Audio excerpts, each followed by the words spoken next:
Hey guys, David here. Welcome to Digital Outlook, where you're gonna find the best community in all of crypto. In today's video, switches are about to get flipped. So guys, without further ado, why don't we get to it?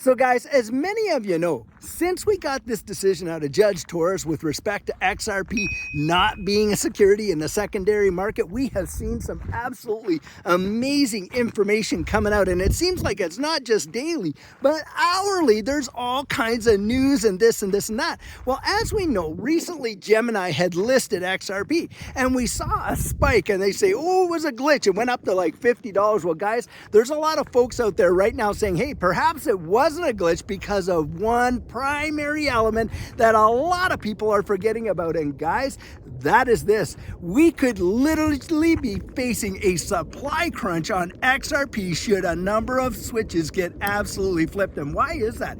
Well, guys, one of the things that comes out that is big time FUD, you know, when they're sowing that fear, uncertainty, and doubt, is that, oh, well, Ripple's always out there. They're selling XRP onto the open market, blah, blah, blah. Guys, that is absolute FUD. Ripple does not sell XRP on the open marketplace. Guys, they buy it. And this has been going on since 2019, where they have been buying back XRP off the open market and taking it out of supply. And there are a lot of folks out there right now saying we could be facing a monumental supply crunch for XRP, especially as we see the on-demand liquidity rails really start to take off. Now, one of the things that recently came out, now I don't know all the total validity of this, but Amazon Web Services have partnered up with Ripple apparently to absolutely do a pilot with respect to utilizing XRP as a payment platform. Now, I'm going to really research this to see the absolute details, but it's being reported on a multitude of different, platforms. So I'm going to look into it. But guys, I'll tell you something. Something that we have talked about in the past is the potential for a supply crunch with XRP. And it has happened in the past. I've been there to see it, where literally things just tinker along. Then all of a sudden, bam, we see a switch get flipped, and the price of XRP is absolutely just skyrocketed into some monumental percentage gains.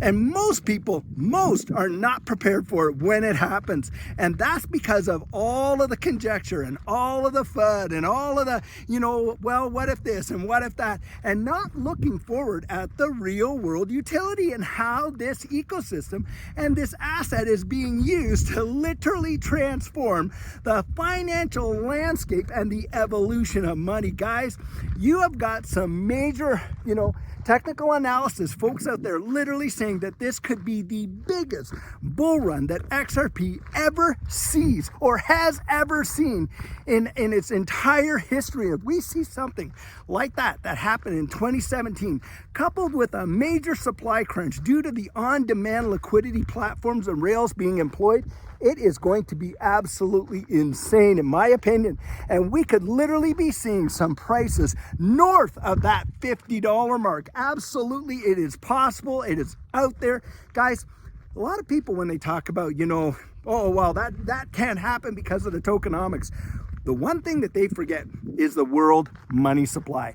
Guys, I'm going to show you a little clip in here that I did not too long ago on the world money supply. It's only maybe a minute or so long. But I'll tell you what, it's something that you need to research and understand, because the global money supply, when you compare that to this space, is astronomically bigger. And you just think just a little bit of that moving over in this space and how it could so revolutionize the price of these assets. It is totally insane. Just check this out.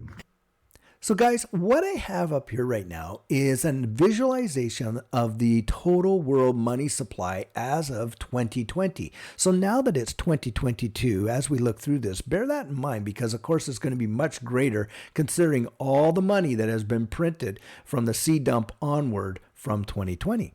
Now, as we go through it, remember, each little square represents $100 billion. staggering amount of money. All right, so here we go. So here's the silver market. Now, the silver market is about half of this square, so they're estimating it to be $50 to $75 billion.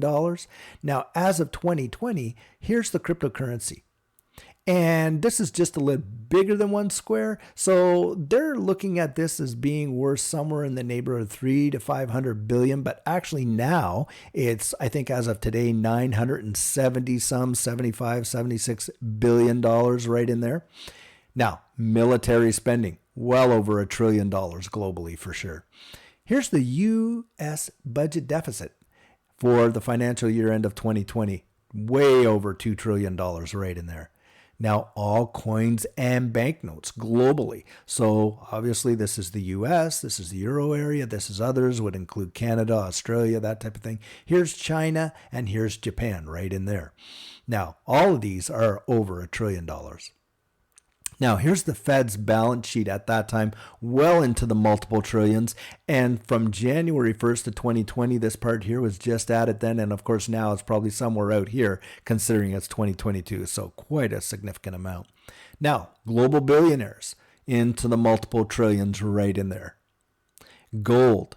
Here's all gold. Okay, this is in jewelry, this is in bullion, this is below ground reserves into the multiple trillions. Now, the Fortune 500, now they highlight 5 of the most well-known. So you got Microsoft, Apple, Amazon, Alphabet, of course, Google in there, Facebook, and all the rest. And you can see multiple trillions of dollars in the Fortune 500. Now, stock markets. So here we have the New York Stock Exchange, and we got a significant trillions of dollars in the New York Stock Exchange. In the NASDAQ, of course, multiple trillions and multiple trillions in all other exchanges. So that would be, all the exchanges around the world in China, Japan, Canada, Australia, UK, all the rest. And they're estimating that to be at somewhere in the neighborhood of $89.5 trillion. Now, these are staggering amounts, guys, but that's what the estimated value is. Now, this is the money supply. Now, this is the narrow money supply up in here, and this is the broad money supply. So the total value of the world's easily accessible money is 35.2 trillion. This includes the world's coins, banknotes, checking deposits, and only 7% of that is physical, and 93% is non-physical. And the broad money supply, $95.7 trillion. Unbelievable. Now, global debt, this is crazy. So this is household, this first one up here, and you can see it's in the multiple trillions. And then government debt over here. And then down here we got non-financial corporate debt and financial sector debt. Now they're estimating $253 trillion, which is 322% of the global GDP as debt. Now we go down here to real estate. And here you see like huge amounts of real estate, which they estimate all the world's real estate is an estimated to be worth $280.6 trillion. Something to take note of up here, guys, is this. If this is 253 trillion of global debt, and this is 280, it would take almost all the real estate in the world to pay off basically the debt, which is really staggering when you think about it. So here they break it down, $220 trillion in residential, $33 trillion in commercial, and $27 trillion in agriculture. Now, global wealth. So this is all the global wealth all over the world with the various nations. And here you have North America. They're saying it's 31.8% of the global wealth. And according to Credit Suisse, all global wealth tallies to $360.6 trillion. And there's Europe right up and in here. We have Asia Pacific, which China, India, China specifically, India there, Latin America, and then Africa. And so, like I say, they estimate that to be somewhere in the neighborhood of 360.6 trillion. So staggering amount of money. Now, this is really wild. This is derivatives. Now, the gross market value is 11.6 trillion. The notional value, the low end estimate, is 558.5 trillion. And they're saying here, so what is a derivative? A derivative is a contract between two or more parties that derives its value from the performance of an underlying asset, index, or entity. And if you've ever watched The Big Short, you get a kind of a more clearer picture of what it truly is. So we go down and we just take a look at all of that. Man, that is just ridiculous. Now, here's the notional high-end value estimate. 1 quadrillion in derivatives. This is unbelievable. Fathom. Just crazy amount of money. But it is a fantastic visualization of the world money supply. Now, I want to go back up here and I want to ask you a question. What do you think it would take? And what do you think would happen when maybe just a few of these squares, go from here into here? Because guys, we know that this digital system, the monetary system especially, and then of course all the other networks that we use, our health information, our real estate, all of our personal data, educational information, everything is transitioning into this distributed ledger technology ecosystems, and the world is moving truly into this digital space. Ask yourself, do you think that there's room for growth here? Really? When you consider all this world money supply, how much would it really take to 10x this?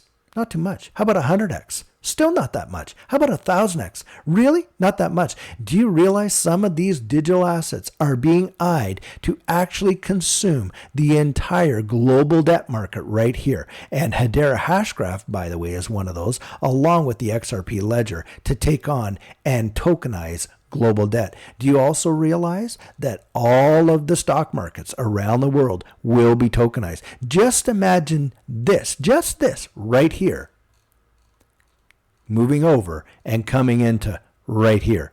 What would that do to this space, guys? Where will your valuations be then? How would sentiment be affected? And now blend that into the whole concept and idea of tokenomics and the tokenization of everything. It will give you a new perspective. Now, guys, after having watched that, ask yourself a question. What would it really take if you saw the end of Nostro Vostro and you saw on-demand liquidity come in? You saw a supply crunch on XRP because Ripple has been buying it off the market. Ask yourself a question. How many of those little squares would truly have to move over there for us to see some monumental prices? Guys, it's not as big as what a lot of people think. And that's why I believe most people are going to be taken by absolute surprise, completely gobsmacked, because they are not looking forward into the future and they're focused on the day-to-day movement and they just can't fathom it. It just can't reach down into our imagination. Guys, I know what that feels like, and most of us do, don't we? Because way back there, 10 years ago, if you were buying Bitcoin, would you have ever even fathomed that it was that one day going to hit $66,000 or $69,000 for one Bitcoin? Not in your life. Nobody saw that. Why is it so difficult for people to absolutely believe or think that you could see a $50 or $100 XRP and maybe even far beyond that? Guys, for me, it's not that big of a leap. I absolutely believe 100% there is the possibility for that to happen. And of course, for Judy and I, we have just been stacking all along, and we're looking for the 2, the 3, the 4 digits in this space. And we believe, guys, it is one day coming. So guys, I thought I'd stop right here and take a pit stop just to show you how absolutely amazing it is out here in Saguaro National Park here outside of Tucson, Arizona. I mean, you would think you just walked into the scene of a Clint Eastwood movie or some kind of a spaghetti western. It's absolutely amazing out here. Beautiful, gorgeous landscape. I kid you not. In fact, this video I know is not doing it absolute justice. But guys, like I always say, get out there in your area and find some of the amazing scenes that you can actually go out and enjoy. Does wonders for the old bean, and I sure hope you enjoyed this little pit stop. Now guys, one of the other switches that a lot of people aren't really paying too much attention to, seems to be happening in the background, aren't really considering it in a big way, is the regulatory clarity. Guys, we know that right now we're seeing major pieces of legislation being passed by the House Financial Services Committee, being moved on to Congress. Guys, they are going to get regulatory clarity. It is coming, and when it does, I'm telling you what, that in and of itself is one of the biggest switches that when we see it turned on is going to absolutely revolutionize this space. And why is that? Well, of course, it's because of all of the major pension pension funds and hedge funds and mutual funds that without that regulatory legal clarity, they can't do anything in this space. But guys, when that comes and we get that, and we are getting it, look, we got it in the UK, we got it in the United Arab Emirates, we got it in Singapore, we got it in Japan, we got it in other Commonwealth countries like Australia and Canada. Guys, it's coming to the US,